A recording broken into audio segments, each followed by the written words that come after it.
I'm going to tell you all a story where there's a very good client of mine, and it's a very good client. This guy, I know him from the time he is a general manager, and he was so hardworking. So this is the person who you would think would really give you results, no matter what. Whatever the EDs will tell him will be done. How to do it, we will figure it out later. So he's the type of person who will never say no to a challenge, right? And because of that, he grew very fast in his organization. And I know him from the time he was a GM, grew to a senior GM, ED, finally CEO, and then group CEO. Now the story is all about how this person who is so result driven, a person who is able to rally his troops and achieve whatever goals he wanted to achieve, ended up overcommitting to the board of directors. So it's a multinational organization as well. And there was one particular meeting he had in Japan, and it's a Japanese company. And the board said, let's call him How, all right? So they asked, so how is it possible for us to achieve 1 billion? And they were doing, at that point in time, something north of 145 million a year. So they were doing good business, and they were growing 40% year over year. So you would think, wow, interesting company, doing very well, achieving results. And the CEO says, okay, I think if we can continue this, the meeting our results should be no problem. So they asked him, 1 billion, how? Possible? He said, okay, done, boss. They were doing 145 million. Now, 1 billion. And in how long? 5 years. So he comes back, he calls me, Suresh, I need you to get all my CEOs together, because he's group CEO, all my CEOs together. There were 40 companies, and I need us to drive through, Suresh, this idea of 1 billion in the next 5 years. So I asked him this one question. How did you get 1 billion? He looked at me. Don't worry about the how, Suresh.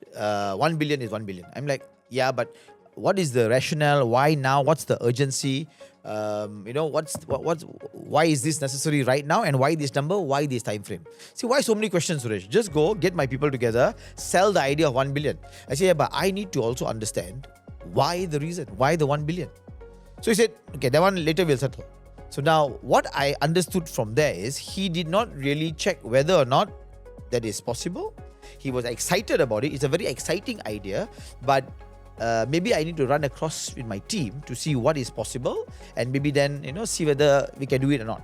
But what he did, he committed earlier to the board, and then he comes back. So now imagine this. He comes back, he tells everybody 1 billion. What you think goes through their mind? They're like, 1 billion, where is this coming from? And already committed, we have to do it 5 years. First thing you do is you create a lot of stress. And this is amongst all your C-level as well and all your other GMs. So stress. And because it is very top-down in that company, being from that kind of a culture, people just keep quiet. And they find all the reasons why it cannot work, but they never speak up. Some people will speak up, the rest don't speak up. So how continue to push? So what happened to How in the next 4 years? Let me tell you, his face went in, stress level increased, he could not sleep properly, he started going and for more doctor visits, and his good people started to leave. Because what happens in an organization, normally, it is your top people who end up carrying the load when others don't carry. And you are pushing your top people because you trust them. But the top people were getting burnt out. And they did not know how to let him down, because they did not want to let him down, but they were letting him down anyway. So that was the challenge, and he was not willing to listen. So when I talked to him, when we proposed the whole idea of 1 billion, nobody believed it. And he could not take it.